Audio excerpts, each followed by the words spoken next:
हीन प्रश्न जेहि भांति भवानी, जेहि विधि शंकर कहा बखानी। सो सब हेतु कहब मैं गाई, कथा प्रबंध विचित्र बनाई। जेहि यह कथा सुनी नहीं होई, जनि आचरज करे सुनि कोई। कथा अलौकिक सुनहि जिज्ञानी, नहीं आचरज करहि अस जानी। राम कथा के मिति जग नाही, असि प्रतीत तिनके मन माही। नाना भांति राम अवतारा, रामायण सतकोटि अपारा। कल्प भेद हरि चरित सुहाये, भांति अनेक मुनि सन गाये। करियन संशय अस उर आनी, सुनिय कथा सादर रति मानी।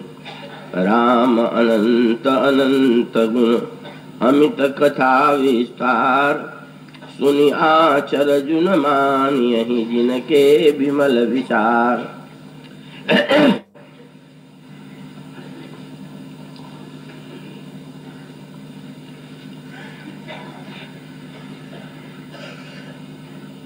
श्री राम कथा रस के पिपासु महानुभाव, भक्तिमती देवियों,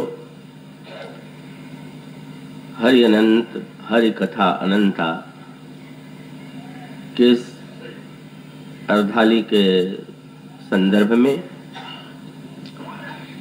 पिछले 3 दिनों से आपके समक्ष हरि कथा की अनंतता की ओर संकेत दिया जा रहा था। आइए आज भी हम उसी क्रम को आगे बढ़ावें। अभी आपके सामने जो पंक्तियां पढ़ी गई हैं, उसमें गोस्वामी जी ने आत्मनिवेदन करते हुए प्रारंभ में ही यह स्पष्ट कर दिया कि यह राम कथा स्वयं उनकी कृति नहीं है। यह राम कथा तो वही है जिसका श्री गणेश भगवान शंकर के द्वारा हुआ और उन्होंने भगवती उमा को कथा सुनाई। और आगे वे यह भी स्पष्ट कर देते हैं कि यदि अन्य रामायणों की कथा में और इस कथा में कोई भिन्नता प्रतीत हो तो संशयग्रस्त होने की आवश्यकता नहीं है, आश्चर्यचकित होने की आवश्यकता नहीं है। वस्तुतः भगवान राम का गुण और चरित्र अनंत है और भगवान प्रत्येक कल्प में अवतरित होते हैं और महापुरुषों के द्वारा, संतों के द्वारा उन विविध कल्पों की कथा का वर्णन किया जाता है। इसलिए उसमें जो भिन्नता है वह स्वाभाविक ही है। और तब वे श्रोताओं से आग्रह करते हैं कि आप संशय मुक्त होकर के आदर पूर्वक इस कथा को सुनिए। ये वाक्य उन्होंने जो कहा वही मैं आपसे भी दोहरा करके कहूंगा।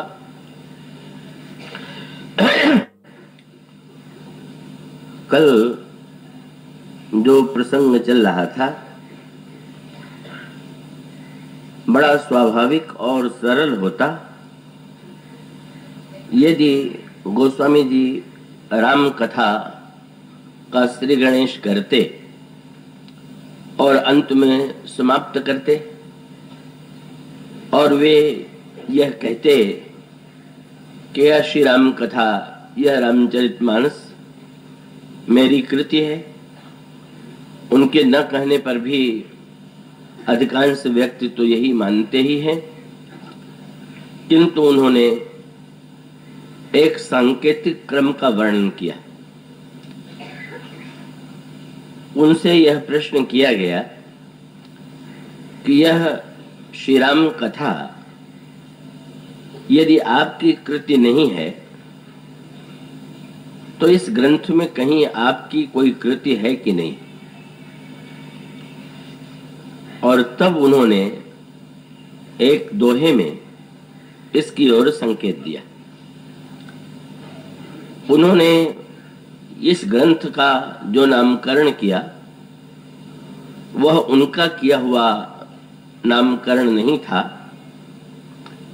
श्री राम के संदर्भ में जो ग्रंथ प्राप्त हैं उनका नाम बहुधा रामायण के रूप में ही प्रस्तुत किया गया। वाल्मीकि रामायण, भुसुंडी रामायण और इस तरह से अध्यात्म रामायण, आनंद रामायण और इस तरह से रामायण शब्द ही प्रचलित है।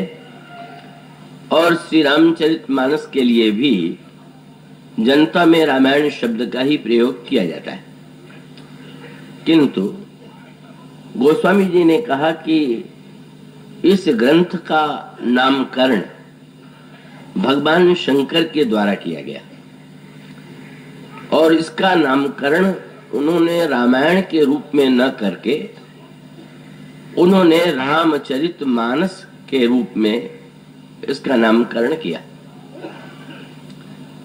तो रामचरित के साथ साथ इसमें जो मानस शब्द जोड़ दिया गया, इसका तात्पर्य क्या है, इसकी ओर संकेत करते हुए गोस्वामी जी कहते हैं कि बहुधा ग्रंथ की रचना करने वाला व्यक्ति बाहर ग्रंथ की रचना करता है, किंतु भगवान श्री शंकर ने इस ग्रंथ की जब रचना की तो वो रचना बाहर नहीं की गई, अपितु इसकी रचना भगवान शंकर के मन में हुई। रचि महेश निज मानस राखा और पायु सुसमय शिवासन भाखा और ताते रामचरित मानस बर धरेहु नाम हिय हेरी हरस हर। भगवान शंकर के मन में सबसे पहले यह रचना व्यक्त हुई और इसलिए जब वह राम कथा प्रकट हुई तो भगवान शंकर ने उसका नामकरण किया रामचरितमानस। इसका प्राकट्य भगवान शिव के मन से हुआ, इसलिए वह मानस एक सूत्र। और इस संदर्भ में दो बड़े महत्व के सूत्र और भी गोस्वामी जी देते हैं। दूसरा सूत्र उन्होंने ये दिया कि जब भगवान शंकर ने इसका नामकरण रामचरितमानस के रूप में किया तो उसका संबंध भगवान शंकर के मन से तो था ही, लेकिन आप भली भांति यह परिचित हैं कि हिमालय में एक प्रसिद्ध तीर्थ है जो भौगोलिक दृष्टि से आजकल चीन की सीमा में है, और वह तीर्थ है कैलाश मानसरोवर का तीर्थ। वहां पर एक बड़ा ही विशाल हृद है और उसका नाम है मानसरोवर। तो गोस्वामी जी कहते हैं कि मानस शब्द का प्रयोग करते हुए इसकी तुलना रामचरितमानस के संदर्भ में यह संकेत सूत्र देते हुए कहते हैं, कहा जाता है कि मानसरोवर के ही निकट कैलाश पर भगवान शंकर का निवास है और इसलिए रामचरितमानस शब्द का प्रयोग करते हुए उनके हृदय में उस मानसरोवर से तुलना की भी एक दृष्टि थी। ये दूसरा संकेत सूत्र है। और तीसरा इस संदर्भ में सूत्र आपको मिलेगा कि श्री राम कथा का जो समापन है श्री रामचरितमानस में, वह राम कथा से नहीं, राम राज्य की स्थापना के बाद आगे चल करके काकभूषुंडी और गरुड़ का संवाद होता है। और उस संवाद में जब राम कथा समाप्त वे विश्राम देते हैं काकभूषुंडी, तो गरुड़ से यह कहते हैं कि अब आप क्या सुनना चाहते हैं, यह मुझे बताइए। और तब गरुड़ ने काकभूषुंडी जी से 7 प्रश्न किए, और उन 7 प्रश्नों में से एक प्रश्न था, कहु तात अब मानस रोगा, जहि ते दुख पामहि सब लोगा। कृपा करके अब आप मन के उन रोगों का वर्णन कीजिए जिससे संसार के समस्त प्राणी दुखी हैं। तो वस्तुतः इस कथा के समापन में जब मानस रोगों का वर्णन किया गया, तो इसका मुख्य तात्पर्य यह है कि व्यक्ति की सबसे बड़ी समस्या जो है वह तो उसका मन ही है। यदि वह कथा श्रवण भी करता है या किसी भी प्रकार के साधन करता है, तो उसका उद्देश्य तो यही है कि मन में स्वस्थता का उदय हो, शांति का संचार हो। और मानो अंत में यह सूत्र दिया गया कि अगर हम मन की समस्याओं का समाधान पाना चाहते हैं, तो ये रामचरितमानस जो है मुख्य रूप से इस दृष्टि बिंदु से लिखा गया है। इतिहास लेखक की दृष्टि घटना परक होती है, कैसे घटना घटित हुई। और गोस्वामी जी कहते हैं, यहाँ ये संकेत सूत्र भूषुंडी जी मानो देते हैं कि इसका मुख्य उद्देश्य है मनुष्य के मन की समस्याओं का निदान। इसलिए इसका रामचरितमानस नाम जो है सर्वथा उपयुक्त है। और तब गोस्वामी जी से यह प्रश्न किया गया कि अगर इसका नाम रामचरितमानस है और यह भगवान शंकर के द्वारा प्रकट हुआ, तो आपने कवि के रूप में क्या किया? केवल आपने शुद्ध अनुवाद कर दिया कि इसमें कुछ और आपने जोड़ने की चेष्टा की? और तब उन्होंने एक बड़े ही महत्व का सूत्र दिया, और उन्होंने ये कहा कि एक और तो मानसरोवर की यात्रा बड़ी दुर्गम है, बड़ी कठिन है। भारत से भी कुछ यात्री प्रतिवर्ष अनुमति प्राप्त करके यात्रा करते हैं, और वो सचमुच यात्रा अत्यंत कठिन है। उन्होंने एक सूत्र तो ये दिया कि भगवान शंकर का जो ये रामचरितमानस था, यह भी अगम था। और अगम का सांकेतिक सूत्र मानो यह है कि राम कथा के जो पहले प्रवक्ता हैं भगवान शंकर, उन्होंने जब कथा सुनाई पार्वती जी को, तो उस दृश्य का वर्णन आपने रामचरितमानस में पढ़ा होगा। गोस्वामी जी ने वो चित्र प्रस्तुत करते हुए कहा, कैलाश पर्वत पर विशाल बट वृक्ष है, और एक बार भगवान शंकर उस बट की छाया में गए, और उस समय उस बट वृक्ष को देख करके उन्हें अत्यंत आनंद की अनुभूति हुई। उस समय भगवान शंकर सर्वथा अकेले थे, कोई भी गण उनके साथ नहीं था। और यहां तक कि भगवती उमा भी, पार्वती जी भी उस समय उनके साथ नहीं थे। और तब भगवान शंकर जब उस बट वृक्ष के नीचे बैठने लगे, तो स्वभावतः आसन की आवश्यकता थी। यदि गण होते या पार्वती जी होती, तो वे भगवान शंकर के लिए आसन बिछा देते, किंतु न पार्वती जी थी न कोई गण था। तो गोस्वामी जी ने एक सांकेतिक वाक्य लिखा, निज कर डास नाग रिपु छाला। भगवान शंकर ने अपने ही हाथों से बाघंबर बिछा लिया और उस पर बैठ गए। और कल्पना कीजिए, आज जब वक्ता के द्वारा कथा की योजना बनाई जाती है तो वक्ता के बैठने के लिए कितना सुप्रबंध किया जाता है और करना ही चाहिए। किंतु यह अनोखी बात है कि मानस का जो पहला वक्ता था उसने बैठने के लिए आसन भी स्वयं ही बिछाया, कोई प्रबंध करने वाला वहां था ही नहीं। किसी गण को भी शंकर जी ने यह नहीं कहा कि जरा मेरा बाघंबर ला करके बिछा दो। अब तो भगवान शंकर अपने ही बिछाए गए बाघंबर पर बैठ गए।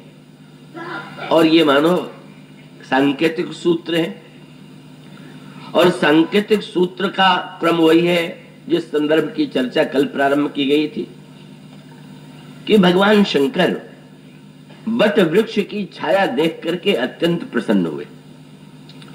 और इसका अभिप्राय यही है कि बट को श्री रामचरितमानस में विश्वास के प्रतीक के रूप में प्रस्तुत किया गया है। बट विश्वास अचल निज धर्म। और इसी दृष्टि से आप केवल कैलाश पर्वत पर ही नहीं, अगर आज आप कैलाश की यात्रा करें, मानसरोवर की यात्रा करें, तो आपको बट वृक्ष कहीं नहीं मिलेगा। और तब आपको या तो ये मान के संतोष कर लेना पड़ेगा कि पहले कभी रहा होगा और आज नहीं है, पर वो भगवान शिव का निवास स्थली और वह बट वृक्ष तो निरंतर है, ऐसी ही हम लोगों की आस्था है। तो उस कैलाश पर्वत के शिखर पर जहां मानसरोवर है, वहां पर भी गोस्वामी जी इस संकेत को देना नहीं भूलते हैं कि वहां बट वृक्ष की छाया थी। और उसी बट वृक्ष की छाया में भगवान शंकर समासीन हुए।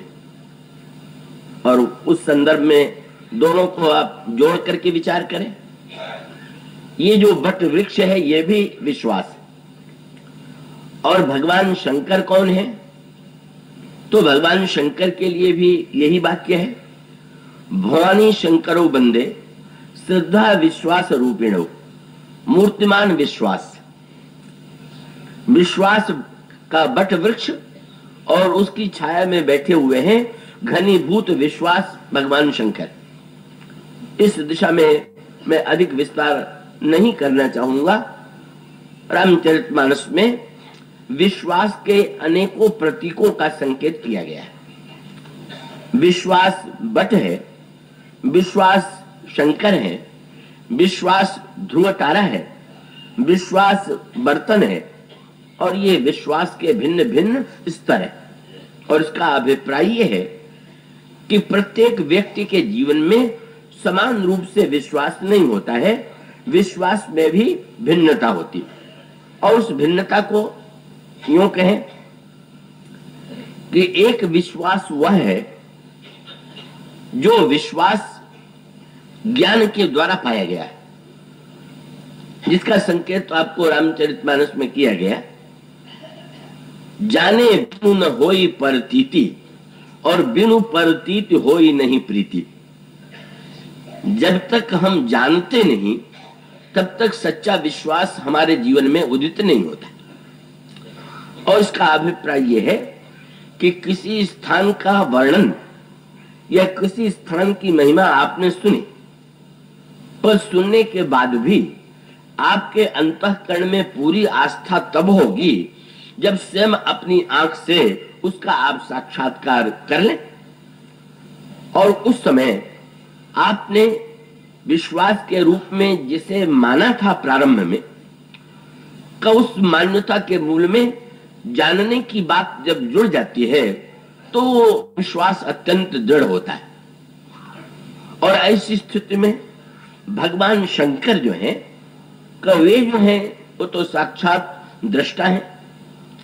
और दृष्टा होने के नाते का उनका जो विश्वास है का वो अनुभूति जन्य है, ज्ञान जन्य है। भगवान शंकर केवल विश्वास ही नहीं है का आप वो दोहा सुनते हैं और उसमें ये संकेत किया गया कि हम विश्वास के रूप में तो उनको देखते ही हैं, पर साक्षात ज्ञान स्वरूप भी वे ही है।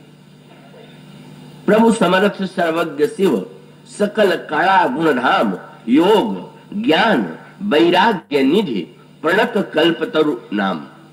वे योग के भी मूर्तिमान रूप हैं, वैराग्य के भी रूप हैं और ज्ञान के भी रूप। और इसका अभिप्राय यह है कि आपके समक्ष अगर योग की समस्या हो तो भी उसका समाधान भगवान शंकर से मिलेगा, अगर वैराग्य की समस्या हो तो भी भगवान शंकर उसके आचार्य हैं, उसे वे देते हैं, और यदि ज्ञान का संबंध हो तो भगवान शंकर भी साक्षात ज्ञान स्वरूप।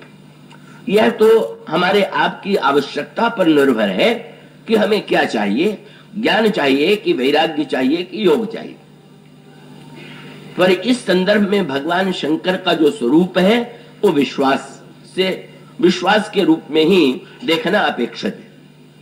और उसका अभिप्राय यह है कि भगवान शंकर का जो विश्वास है वो माना हुआ विश्वास नहीं है, कि भगवान शंकर का विश्वास जाना हुआ विश्वास है, अनुभव किया हुआ विश्वास है और अपनी आंखों से का देखा हुआ विश्वास है। कल वो अपने नेत्रों से देखने के संदर्भ में कुछ सूत्र दिए गए थे, आपके स्मृति में वो होगा, मुझे ऐसा विश्वास।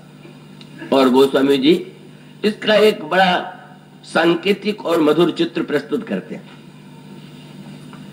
भगवान श्री राघवेंद्र विवाह के संदर्भ में जनकपुर में पधारे हुए हैं और जनकपुर में वहां के महाराज श्री जनक जो हैं वो महानतम ज्ञानी है, पर उनकी जो पत्नी है उन पत्नी का नाम है सुनैना। ये दोनों में पार्थक्य है और इसका अभिप्राय यह है कि अंत में श्री सीता जी माता और पिता के रूप में जिन्हें स्वीकार करती हैं, या भगवान जो श्री सीता जी को पुत्री के रूप में स्वीकार करते हैं, वे महाराज श्री जनक और सुनैना। और अगर आध्यात्मिक भाषा में कहें तो सुनैना जी मूर्तिमती भावना है और महाराज श्री जनक मूर्तिमान विवेक। और इन दोनों के सामंजस्य से ही भक्ति देवी का प्राकट्य होता है, प्रादुर्भाव होता है, विवेक और भावना। और इसलिए इस नामकरण में जो सूत्र दिया गया वह सूत्र यह है कि उनका नाम है सुनैना। अब यहां पर रामचरितमानस का जो दर्शन है वो ये है कि ब्रह्म के निर्गुण निराकार रूप का जहां तक संबंध है उसका अनुभव करने के लिए तो केवल विवेक की ही आवश्यकता है। वो इंद्रिय गम्य है नहीं, इंद्रियों से परे है, उसका कोई नाम और रूप नहीं है, और इसलिए उस ब्रह्म को यदि जानना हो तो जानने का माध्यम ज्ञान है।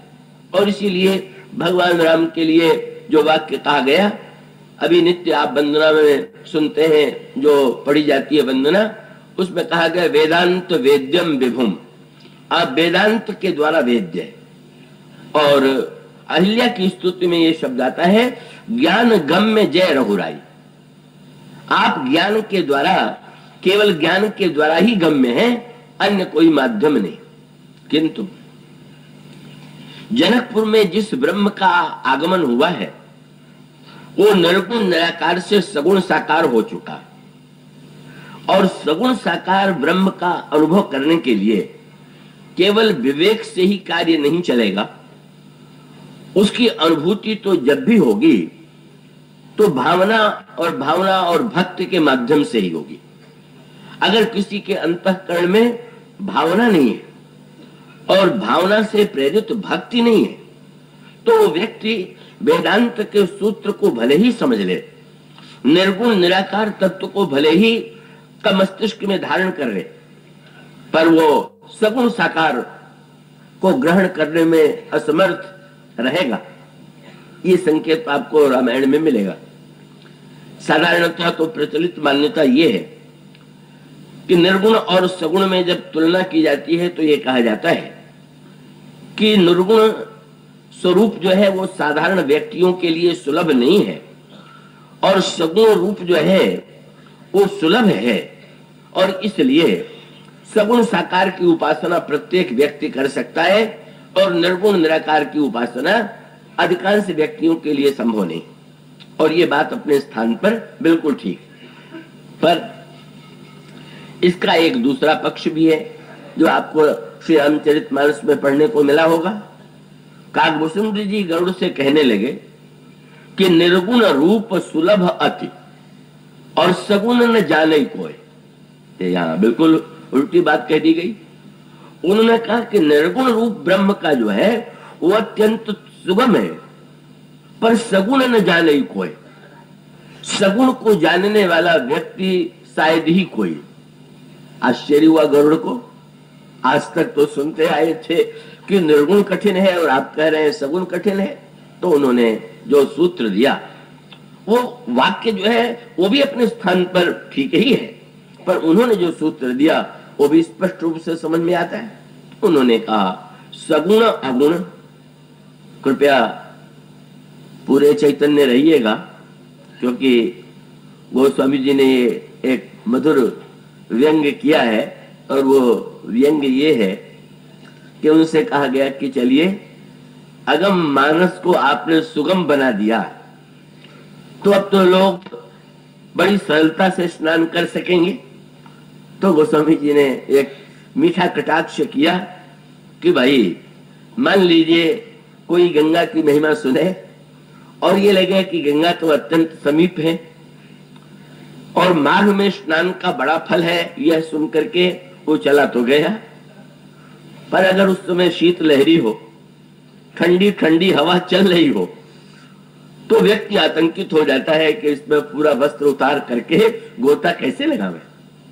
और तब उन्होंने कहा कि कुछ ऐसे भी व्यक्ति हो सकते हैं कि वहां पहुंचने के बाद भी चुपचाप लौट आवे, दूसरों से कह दे कि हाँ स्नान करने गए थे, करके आ रहे हैं, किंतु स्नान बिना किए लौट आवे।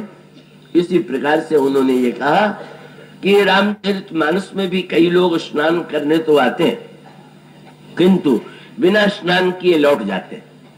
तो महाराज यहाँ कौन सी शीत लहरी है, यहाँ कौन सा जाड़ा है? यहाँ तो जब कपड़ा पहनने हुए बैठ करके उसमें स्नान करना है तो जाड़े का क्या प्रश्न है।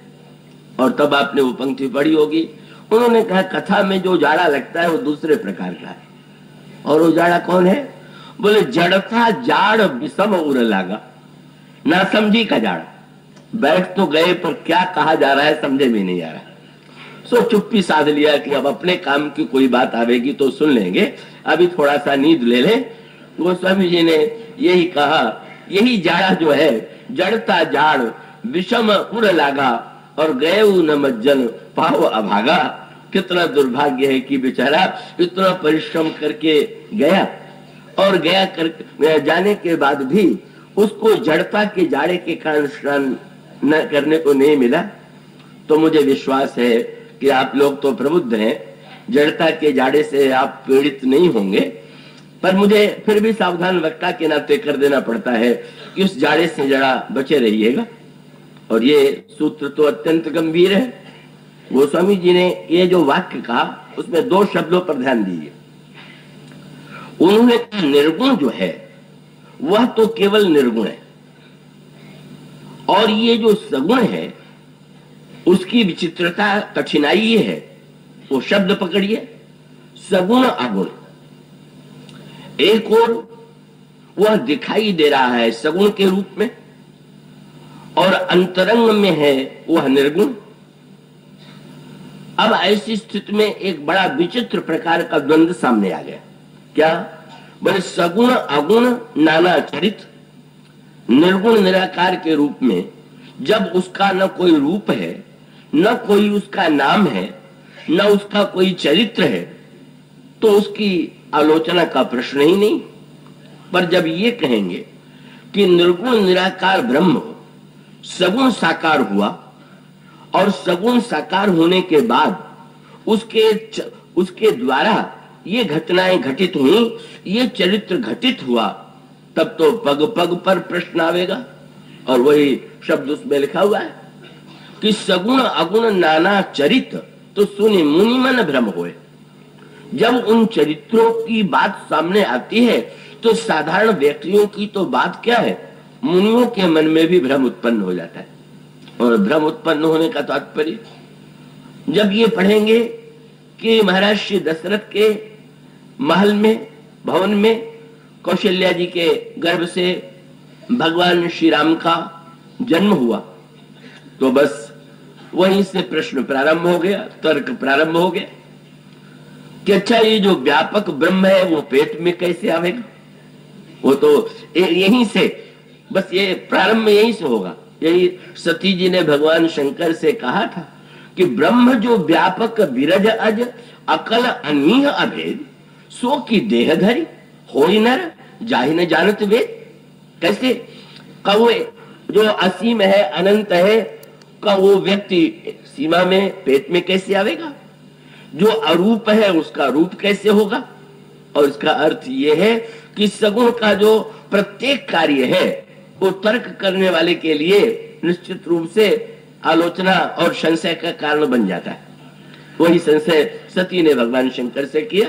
और उसके बाद पहले तो उदर में आया, जा दिन ते हरि गर्भ ही आए, सकल लोक सुख संपत्ति छाए। और उसके पश्चात वो ब्रह्म का जिस समय जन्म लेता है, दोनों शब्दों का प्रयोग गोस्वामी जी ने किया, जन्म और प्रगट। और इसका सांकेतिक अर्थ ये है कि अगर उसको सगुण माने तो जन्म शब्द का प्रयोग करना पड़ेगा, किंतु अगर सगुण मूल में निर्गुण है तो जन्म के स्थान पर प्रगट शब्द का प्रयोग करना होगा। इन दोनों में बड़ा पूरे क्रम का निर्वाह किया गया है, पर उतने से ही समाप्ति थोड़ी होगी। उसके पश्चात कौशल्या अम्बा से श्री राम का वार्तालाप हुआ, और वार्तालाप होने के बाद जिसको साक्षात सच्चिदानंद कहते हैं वो जन्म लेते ही रोने लगा, ये काहे का ब्रह्म है। और इस तरह से जितनी घटनाएं या जो भी चरित्र आपको मिलेंगे तार्किक व्यक्ति के लिए एक न एक प्रश्न के रूप में सामने आते हैं। और ये प्रश्न इतना व्यापक कि रामायण के श्रोताओं के संदर्भ में भी यही बात दोहराई गई। भरद्वाज जी याज्ञवल्क्य से पूछते हैं, यह राम कौन है। उन्होंने पूछा क्यों। उन्होंने कहा कि हाँ, एक राम के विषय में मैंने इतिहास में पढ़ा है। कौन। वो एक राम अवधेश कुमारा, अयोध्या के राजा के लड़के, बड़ी उपेक्षा से चरित्र तो संसार में प्रसिद्ध है। और व्यंग्य कितना बड़ा। बोले नारी विरह दुख लहऊ अपारा और भयऊ रोष रण रावण मारा। पत्नी के वियोग में जिन्हें अपार दुख हुआ, फिर वही व्यंग्य, पत्नी के वियोग में जिसको दुख हुआ क्या वो ब्रह्म हो सकता है क्या। और फिर कब भयऊ रोष, क्रोध आ गया, जिसको क्रोध आ गया वो ब्रह्म हो सकता है क्या। भयऊ रोष रण रावण मारा। इतनी ही तो राम कथा, इतना ही तो पूरी, या तो राम कथा अनंत है या केवल दो ही चौपाइयों में समाप्त है। वो तो प्रसिद्ध गांव में जो कहावत इस संदर्भ में कही गई उससे आप परिचित ही होंगे कि किसी व्यक्ति को लगा कि इतने रामायण के विस्तार की आवश्यकता क्या है, और उसने बड़ा सरल समीकरण कर लिया कि एक रामन्ना, एक क्षत्रिय, एक बाभन्ना, उनने उनकी नारी चुराई, उनसे भई लड़ाई, तनिक बात की बात अन्ना, तुलसी लिख गए पोथन्ना। इतनी सी कथा थी और तुलसीदास जी एक बड़ा पोथा लिख गए उस बेचारे को। इस पोथे से ही इतना आपत्ति है, और रामायण शतकोट या पारा सुन करके तो उसे कितना बड़ा आतंक होगा कि नहीं, इतनी बड़ी पोथी नहीं है, 100 करोड़ और 100 करोड़ नहीं, अनगिनत रामायण में विद्यमान। पर यही मानो उसको और सावधानी की भाषा में भरद्वाज जी ने बात तो वही कही जो उस उक्ति में कही गई। और तब मानो सुनी मुनि मन भ्रम हो, भरद्वाज तो मुनि है।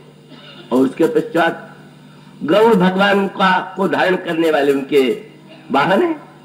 लंका के रणांगण में जब भगवान नागपाश में बन गए तो उसके पश्चात देवर्षि नारद आए और उन्होंने गरुड़ जी को भेजा। कब इस विषय में व्यक्ति की धारणाएं कैसी विचित्र होती हैं।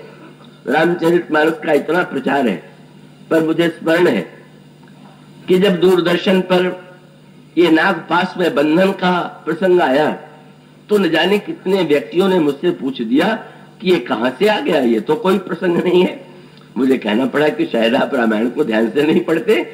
रामचरितमानस में नागपाश में बंधने का वर्णन है और प्रश्न पूछने वालों का भी वही मनोविज्ञान होता है कि वे कल्पना भी नहीं कर सकते हैं कि भगवान नागपाश में भी बन सकते हैं। पर जिन्होंने पूछा, अगर उनके मन में आश्चर्य है तो कोई आश्चर्य नहीं है। जब देवर्षि नारद ने गरुड़ को भेजा और नागपाश से उन्होंने भगवान को मुक्त किया तो बेचारे स्वयं चक्कर में पड़ गए संशय के, और वे सोचने लगे भव बंधन ते छूटे नर जपि जाकर नाम खर्व निशाचर बांधे नागपाश सोई राम।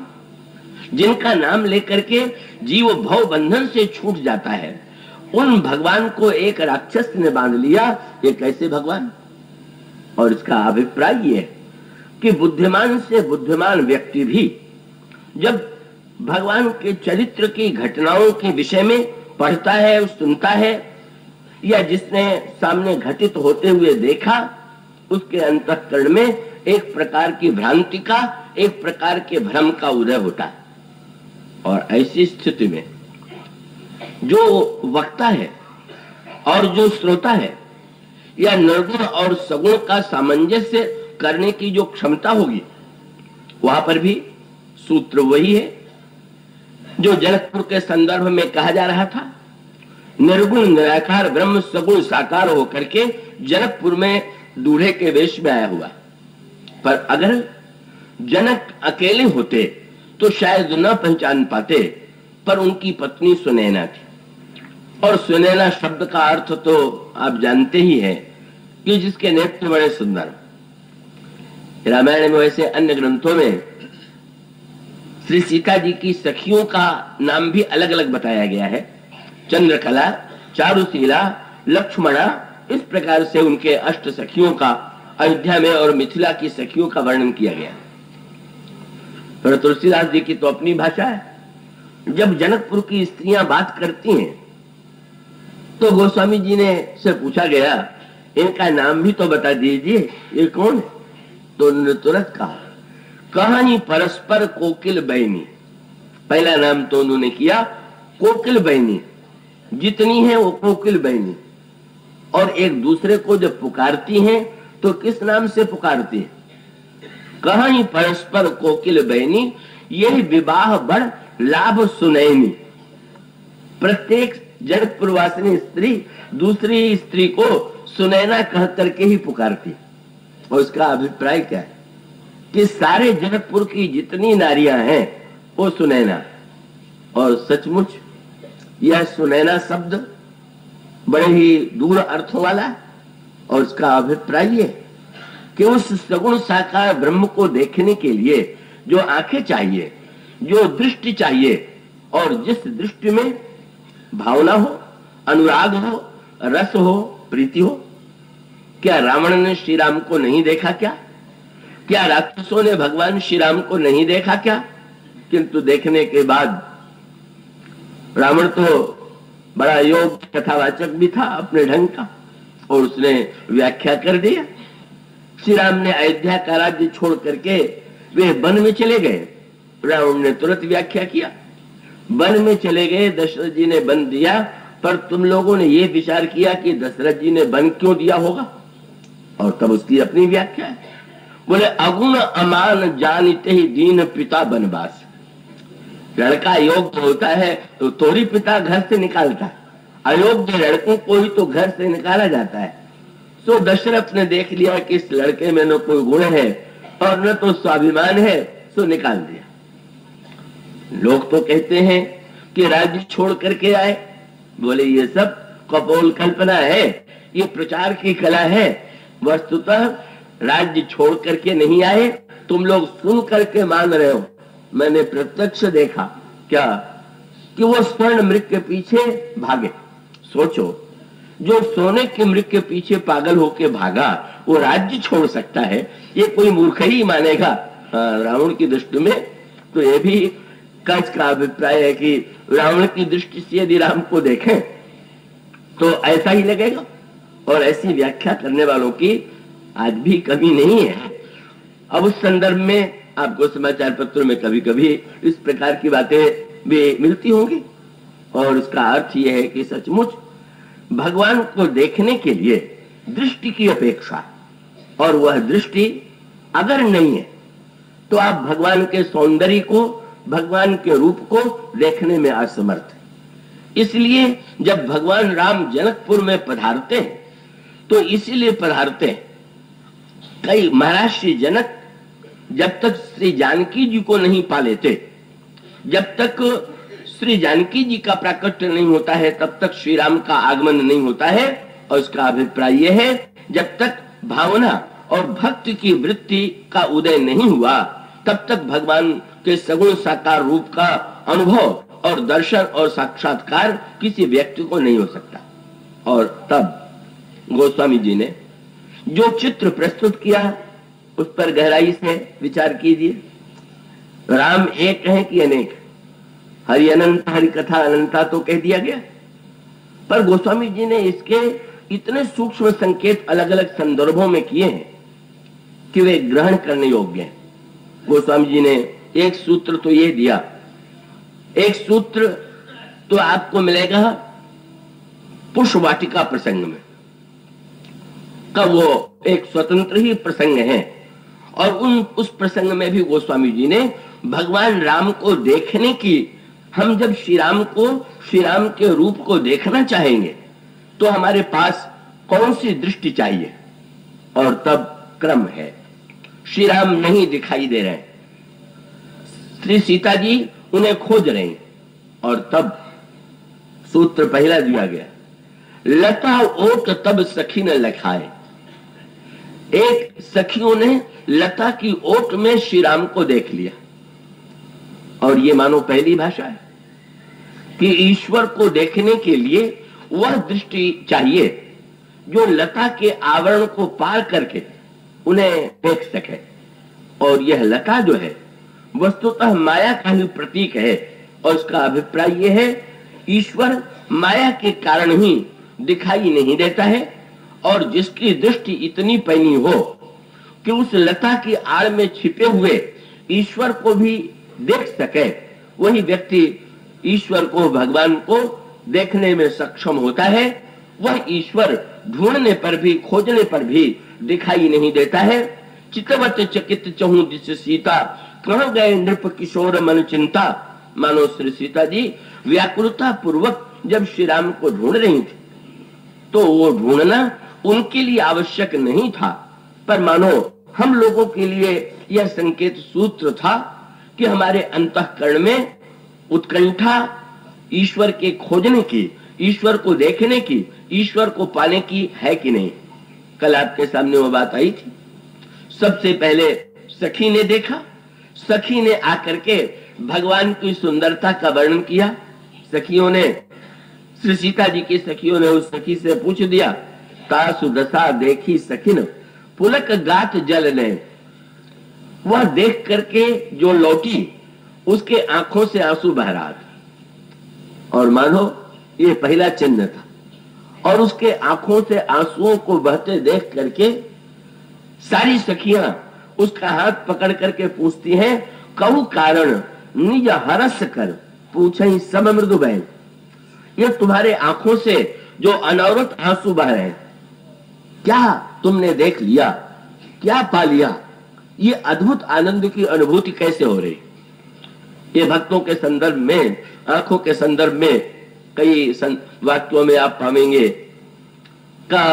कबीरा हंसना दूर कर रोने से कर प्रीति, और बिन रोए कत पाइया प्रेम प्यारा मीत। ये आंसू अपनी सांकेतिक भाषा है। कबीर भी इस आंसुओं के प्रति महत्व, बुद्धि का परिचय इस दोहे में देते हैं। और जहां तक भक्तों की बात है, सखी ने सुना जनकपुर में कि श्री राम आए हुए हैं, जब चली तो भी आंखों में व्याकुलता के आंसू थे। और जब किसी ने पूछ दिया कि तुम कहां जा रहे हो, कहा सुना है अयोध्या से श्री राम और लक्ष्मण आए हुए, तो तुम जा रही हो तो आंसू बहाने की क्या आवश्यकता है। और तब उसने ये कहा कि सखी, अगर अपने पास कोई बर्तन हो और उसमें खारा जल भरा हुआ हो और कहीं से संदेश मिले कि अमृत बट रहा है, तो यही तो करना पड़ेगा कि इस बर्तन के जल को फेंक दें और उस पात्र में अमृत ले ले। तो सोचो, अयोध्या से सौंदर्य का अमृत आया हुआ है और आंखों में ये खारे जल भरे हुए हैं। जब तक ये खारे जल बाहर नहीं निकाले जाएंगे तो रखे कहां जाएंगे। और पहला सूत्र है, भगवान के रूप को देखने के लिए आपकी आंखें खाली भी है कि नहीं खाली। अगर पहले से ही उसमें स्थान नहीं है, कुछ भक्त तो ऐसे होते हैं जिस संदर्भ में चर्चा आपके सामने कही की गई थी कि भाई देव देख तो बालक दो अबन आंख तर आवत को। भगवान का रूप आंखों में आ गया और आने के बाद अब कुछ आने का कोई प्रश्न ही नहीं है। रहीम का वो प्रसिद्ध वाक्य कि भाई प्रियतम छवि नैनन बसी तो पर छवि कहां समाए, भरी सराय रहीम लख पथिक आप फिर जाए। अगर स्थान ही नहीं है तो जो आवेगा वो लौट जाएगा। पर ये तो भक्तों की आंख की बात। पर संसार वाले अगर भगवान को देखना चाहें तो पहले उनको भी तो निर्णय करना पड़ेगा कि आंखें खाली भी है कि नहीं। अगर आंखों में सारा संसार ही बसा हुआ है, विषय ही बने हुए, ईर्षा और राग द्वेष की वृत्तियां ही बसी हुई, तो फिर हम क्या देखेंगे। रावण इसीलिए तो नहीं देख पाया। उसकी आंखों में, अंगद ने व्यंग भरी भाषा में कहा, विषम लोचन अंध। रावण 2 आंख के अंधे तो सुने थे, पर 20 आंख वाला भी अंधा हो सकता है, इसका परिचय तो आज ही मिल रहा है। और इसका सांकेतिक अभिप्राय नेत्र के प्रति जो है अत्यधिक आस्था बुद्धिमान व्यक्तियों की भी होती है। अगर कोई व्यक्ति न्यायालय में ये कहे कि मैंने अपनी आंखों से देखा है तो उसे प्रामाणिक माना जाता है, बुद्धिमान व्यक्ति की आस्था होती है। किंतु इतना होते हुए भी यह भी तो देख लेना चाहिए कि वो दृष्टि कैसी है। रावण के लिए माना जाता था कि 20 नेत्रों वाला था, पर अंगद कहते हैं तुम तो वस्तुतः अंधे हो। और इसलिए आंसू बहाने का अभिप्राय यह है रिक्तता की अनुभूति। सारे संसार को देखने के बाद भी अगर ये लगे कि नहीं अभी कुछ देखना बाकी है, अभी तो कुछ देखा ही नहीं, यही रिक्तता जो है, जब अभाव की अनुभूति होती है तो आंखों से आंसू निकल पड़ता है। यह व्यक्ति की असमर्थता का, अभाव की अनुभूति का चिन्ह है। और इसलिए पहला बस सूत्र यही है कि ईश्वर को देखने के लिए हमारे अंतःकरण में यह व्याकुलता हो कि सब कुछ देख लेने के पश्चात भी इन आंखों की प्यास नहीं मिटी, इन आंखों में वस्तुतः रस का संचार नहीं हुआ। इसलिए सखी जो है आंसू बहाते हुए जाते हुए जो सूत्र देती है वह है रिक्तता का। पर यहां पुष्पवाटिका में वही सखी देख करके लौटी और फिर भी आंसू बह रहे। पूछा गया, जाते समय आंसू बह रहे थे तो बात समझ में आती है, पर अब तो दर्शन करके आ रही हो, अब आंसू की क्या आवश्यकता है। उसने कहा वो पुराने आंसू तो सचमुच बह गए। अब सखी ने कहा बर्तन छोटा हो और अमृत उसमें ज्यादा भर दिया जाए तो छलकेगा कि नहीं छलकेगा। तो वस्तुतः उनके सौंदर्य का रस ऐसा है कि वो नेत्रों में समा नहीं पाता और वो आंखों के माध्यम से छलक पड़ता है। प्रेमियों के आंखों में आनंद और रस के जो आंसू हैं, और उसका अभिप्राय ये है, देखा और सखी ने तुरंत समझ लिया ये आंसू दुख के नहीं है, ये व्याकुलता के नहीं है, ये आंसू तो कहु कारण निज हर्ष कर प्राप्त हो गया। पर जो प्राप्त हुआ वो तो असीम अनंत सौंदर्य है और वो आंख के पात्र में कैसे समाएगा, इसलिए छलक रहा। सखियां कहने लगी, प्रारंभ हो गया कथा का क्रम। पार्वती जी का पूजन करके ही सखियां सीता जी के साथ आई हुई हैं और कल से सूत्र जोड़ लीजिए। सबसे पहली श्रोता है पार्वती और वो मूर्तिमती श्रद्धा। और इसका अर्थ ये है कि जब तक पार्वती जी जीवन में ना आवे तब तक कथा सुनने में सच्चे रस की अनुभूति ही नहीं होगी। इसलिए सखियों ने यहाँ पर श्री सीता जी के साथ पार्वती जी का पूजन किया और श्रद्धा में अंतःकरण लेकर के जब आई तो इस सखी के रूप में जिसने भगवान को अपनी आंखों से देखा है, उस आंखों से देखने वाले से परिचय हुआ। जैसे किसी संत को, किसी महापुरुष को, भक्त को देख करके, उसकी दशा को देख करके ऐसा लगने लगता है क्या अद्भुत रस पा लिया इस व्यक्ति ने, इतनी मस्ती, इतना आनंद कहां से आया। और वही जिज्ञासा श्रद्धायुक्त अंतःकरण से सखियों के हृदय में है, श्रद्धा भक्तिमयी सीता जी के अंतःकरण में है। और तब उसने कथा प्रारंभ की। पर कथा इतनी संक्षेप, ये कथा की दो पद्धतियां, व्यास और समास। विस्तार जो है वो व्यास है और समास। तो रामायण में व्यास तो बहुत, पर समास कथा अगर कही गई सबसे संक्षेप में तो इसी सखी ने सुनाई। उसने वर्णन प्रारंभ किया। क्या बोले? देखन बाग कुंवर दुखी आए। इस वाटिका को देखने के लिए दो कुमार आए हुए और थोड़ी उत्सुकता। बोले भय किशोर सब भांति सुहाए। किशोरावस्था है और सब प्रकार से सुंदर है। और बोले श्याम गौर, एक का रंग श्याम है, एक का रंग गौर है। और कथा समाप्त। अब बड़ी विचित्र कथा, इतने संक्षेप में वर्णन प्रारंभ किया गया तो कम से कम नख से लेकर के शिखा तक वर्णन तो कर दिया जाता। रामायण में अनेक प्रसंगों में भगवान के सौंदर्य का वर्णन नख से लेकर के शिखा तक किया गया, पर सखी ने केवल रंग का वर्णन किया। और जब मौन हो गए तो सखियों ने कहा कि आगे तो सुनाओ। और उसने ऐसे वाक्य से समाप्त कर दिया जो बड़ा विचित्र था। उसने कहा अब मैं नहीं, कुछ कहने की स्थिति में नहीं। क्यों? बोले गिरा अनयन, नयन बिनु बानी। आंखों के पास जिह्वा नहीं है और जिह्वा के पास आंखें नहीं है। जिसने देखा वह बोल नहीं पाता और जो बोल रहा है उसने देखा नहीं।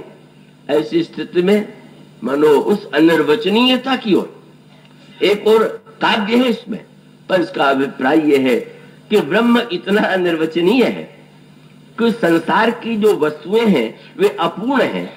तो अपूर्ण इंद्रिय के द्वारा भले ही वर्णन किया जाए, पर पूर्ण ब्रह्म का वर्णन ये अधूरी इंद्रियां जो है कैसे करेंगे।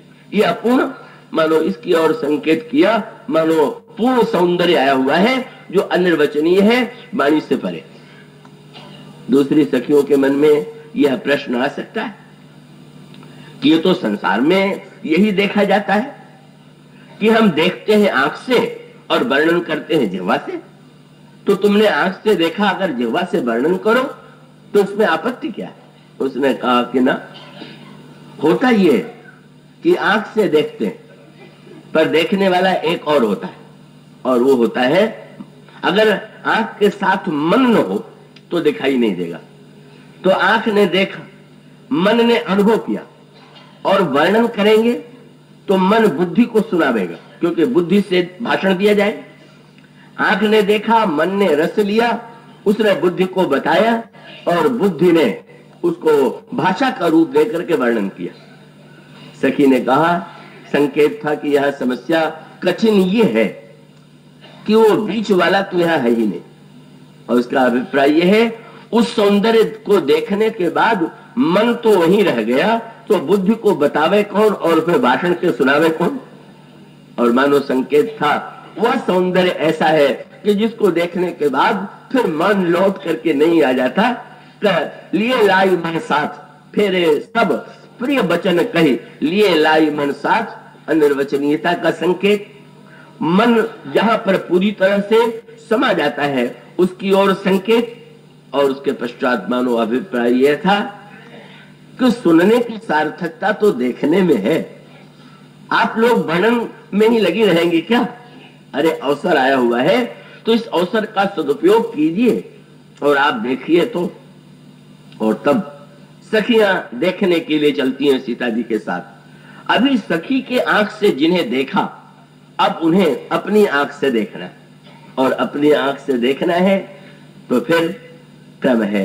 आंखों में अलग अलग भावनाओं की कानों एक प्रकार से अंत आंखों में भावनाएं उदित हो रही हैं। चितवत चकित चहु दिशि सीता कह गए, नृप किशोर मन चिंता। चकित दृष्टि हो गई पहली, और चिंता और जह विलोक मृग शावक नैनी जनुतः बरिस कमल सित श्रेणी। और तब लता ओठ तब सखी ने लखाए। जो माया के आवरण में छिपा हुआ ईश्वर है, उसको देखने के लिए जो दृष्टि है वो सखियों के पास है, और वे श्री सीता जी से कहती हैं वो लता की ओट में। और तब वो स्वामी जी ने कहा, देख रूप लोचन ललचाने, एक एक शब्द चुने हुए हैं। चकित दृष्टि, चकित दृष्टि के बाद आंखों में रूप दिखाई पड़ गया, तो दूसरे शब्द का प्रयोग किया गया, ललचाने। और ललचाने का अर्थ क्या हुआ कि लोभी व्यक्ति की यह प्रकृति होती है कि वो कितना भी पाले उसे संतोष नहीं होता। क्या इसी प्रकार से श्री राम को जो सचमुच देखेगा, ईश्वर को देखेगा, और देख करके यदि वह यह कह दे, और ये रूप के संदर्भ में ही नहीं है, कथा के संदर्भ में भी रामायण में यही वाक्य कहा गया। क्या बोले, कथा सुन करके अगर कोई कह दे कि आज तो तृप्त हो गया, तो गोस्वामी जी कहते हैं समझ लो, रामचरित जे सुनत अघाही रस विशेष जाना तिर नहीं। रस पाया होगा बेचारे ने, पर विशेष रस का अनुभव नहीं हुआ। और राम का रूप देख करके भी, वो तो रूप में, कथा में, गुण में, सब में वही सूत्र है, ललचाने। लात्रों का लोभ और बढ़ गया, और फिर उसके बाद क्रमशः दृष्टि बदलती जाती है। और दृष्टि में गोस्वामी जी कहते हैं फिर संकेत ये है, लोचन मग राम ही उर आनी। भगवान श्री राघवेंद्र को नेत्र मार्ग से श्री सीता जी हृदय में ले आती। देखने की सार्थकता यही है कि ईश्वर को देखने के बाद हम उसे हृदय में ला सके। लाने के लिए नेत्र मार्ग से हृदय में ले आई। और अगली सावधानी तुरंत कहा, लाने नहीं सीता जी से सीखिए। क्या बोले, दीनों पलक कपाट सयानी। सीता जी ने पलकों का किवाड़ बंद कर लिया। अगर इसका अभिप्राय है भगवान को देखने के बाद भी अगर किवाड़ बंद करना भूल गए तो पता नहीं भगवान भीतर से बाहर निकल जाए, बाहर वाले भीतर आ जाए। इसलिए पलक कपाट के द्वारा मानो श्री सीता जी नेत्र मंदिर से, नेत्र मार्ग से लाती हैं, पलकों का कपाट बंद कर देती हैं। और उसके बाद फिर नया नया सूत्र। सखियों ने, श्री राम अचानक लता कुंज से बाहर आ गए। लता भवनते प्रगट हुए, एक एक शब्द चुना हुआ, प्रगट हुए। वो ईश्वर तो सर्वव्यापी है। जब किसी भक्त के अंतःकरण में व्याकुलता होती है, उत्कंठा होती है, तो प्रकट हो जाता है। और तब सखी ने कहा, भूप किशोर देख किन ले, जरा आंख खोल करके देखिए, सकुचि सीय तब नैन उठारे।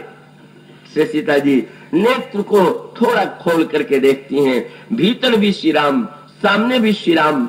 और उसके पश्चात सखियों ने याद दिला दिया। बड़ा विलंब हो गया। मेरे श्रोताओं को भी शायद इसकी अनुभूति धीरे धीरे हो रही होगी। सखियों ने भी कहा विलंब हो रहा है, पर ऐसे नहीं कहा। बड़ी चतुर थी, कह सकती थी कि देर हो गई, चलिए। उन्होंने तुरंत कहा, पुनि आऊब यही विरिया काली, कल फिर इसी समय आवेंगे। कल की आशा से मानो उन्होंने श्री सीता जी को संकेत किया और चल पड़ी। पर कितनी विलक्षण ये दृष्टि है। देखा, लता की ओर से देखा, हृदय में ला करके धारण किया, नेत्र खोल करके देखा, पर जब चलने लगी घर की ओर तो क्या दृष्टि है।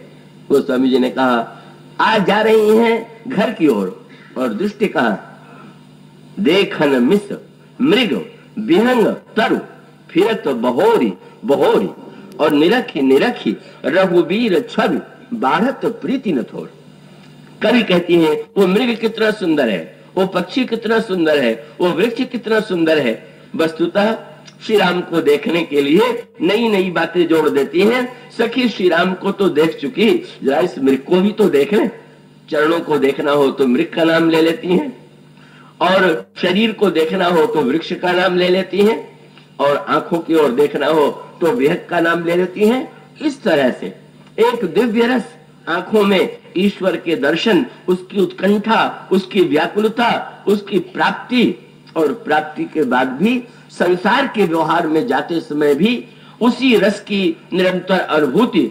इस क्रम से गोस्वामी जी ने एक बड़ा विलक्षण दृश्य प्रस्तुत किया, और अंत में बहुत विस्तार से गोस्वामी जी फिर ये संकेत सूत्र देते हैं कि जब भगवान श्री राम का विवाह हुआ और दूल्हे के वेश में भगवान राम चले, तो भगवान राम को देखने के लिए ब्रह्मा आए, शंकर जी आए, इंद्र आया। ये क्या है? इसको इस संदर्भ में विचार करके देखिए अपनी अपनी आंखों से। श्री सीता जी जिस दृष्टि से देखती हैं, सखी ने जिस दृष्टि से देखा, ब्रह्मा ने जिस दृष्टि से देखा, वो अलग अलग दृष्टि है और अलग अलग अनुभूति है। देख राम छवि विधि हर साने, पर आठई नयन जान पछताने। उन्होंने देखा बड़े सुंदर रूप का, पर हाय हमारी तो 8 ही आंखें हैं। ऐसी व्याकुलता हर साने, और उसके साथ साथ व्याकुलता, ये ब्रह्मा की दृष्टि है। और जब इंद्र ने देखा तो राम ही चितव सुरेश सुजाना, और गौतम श्राप परम ही तो माना। इंद्र ने भी देखा, 1000 आंखों से देखा, ब्रह्मा ने देखा, 8 आंखों से देखा, और शंकर जी जिनके दृष्टि की चर्चा प्रारंभ की गई थी, तो स्वामी जी ने कहा शंकर राम रूप अनुरागे, अनुराग रस में डूब गए। इंद्र को बड़ी प्रसन्नता हुई, गौतम जी ने जो शाप दिया था उससे मुक्ति मिली। ये भी एक दृष्टि है सौंदर्य से। ब्रह्मा ने देखा और लगा कि पूरे सौंदर्य का आनंद नहीं ले पाया, हाय आज 8 ही आंखें, और शंकर जी अनुराग में डूब गए। पर एक शब्द, और वो शब्द क्या है? पूछा गया उन्होंने कितनी आंखों से देखा? का उन्होंने 15 आंखों से, 5 मुख, और एक एक मुख में 3-3 आंखें, और उससे शंकर जी देख रहे हैं। पर तुलसीदास जी ने ये नहीं लिखा 15 आंखों से देखा, उन्होंने लिखा नयन 5 10 अति प्रिय लागे। शंकर जी को 5 और 10 नेत्र, ये गणित की झंझट छोड़ दिया श्रोताओं के लिए कि 5 और 10 को जोड़िए तब 15 हो। पर गोस्वामी जी का अभिप्राय केवल यह था कि नहीं भाई, 10 नेत्रों से देखना और बात, पर असली दृष्टि की परीक्षा तो वह शंकर जी के नेत्र हैं जो 5 अलग है। और आप यह जानते हैं कि शंकर जी के पास जो 2 आंखें हैं, ये ऐसी है, पर जो तृतीय नेत्र है जब वह खुलता है तो प्रलय हो जाता है और सामने वाली वस्तु जल करके नष्ट हो जाती है। कामदेव को शंकर जी ने देख लिया, तब शिव तीसर नयन उघारा, और चितवत काम भयउ जरि छारा, काम जल करके नष्ट हो गया। जब दूल्हे के वेश में श्री राम को देखा, शंकर जी तीसरी आंख खोलने चले तो लोग डर गए, आज क्या हो रहा? पर गोस्वामी जी ने कहा 5 नेत्र खुले, और जब उस सौंदर्य रस में पूरी तरह ओतप्रोत हो गए, शंकर जी गदगद हो गए। और उसका संकेत सूत्र ये था, किसी ने पूछा संसार में इतना सौंदर्य है, हम राम के सौंदर्य का ध्यान क्यों करें? और उसका उत्तर यही था कि वस्तुतः शिव की दृष्टि ही कसौटी है, और शिव की दृष्टि से जो भस्म हो जाए, नष्ट हो जाए, वो महाकाल की दृष्टि है। वह सौंदर्य अनित्य है, और जिस सौंदर्य को देख करके काल भी अपनी उस सीमा से मुक्त होकर के रस में सराबोर हो जाए, वह श्री राम का सौंदर्य है। यह भगवान शंकर वस्तुतः जिन्होंने कसौटी पर श्री राम के सौंदर्य को परखा और देखा है, ऐसा घनीभूत विश्वास की छाया में बैठ करके विश्वास के रूप में वह श्रद्धा को जब राम कथा सुनाता है, तब आप अनुभव कीजिए कि वो राम कथा कैसी रही होगी। आगे की चर्चा कल होगी। बोलिए सिया।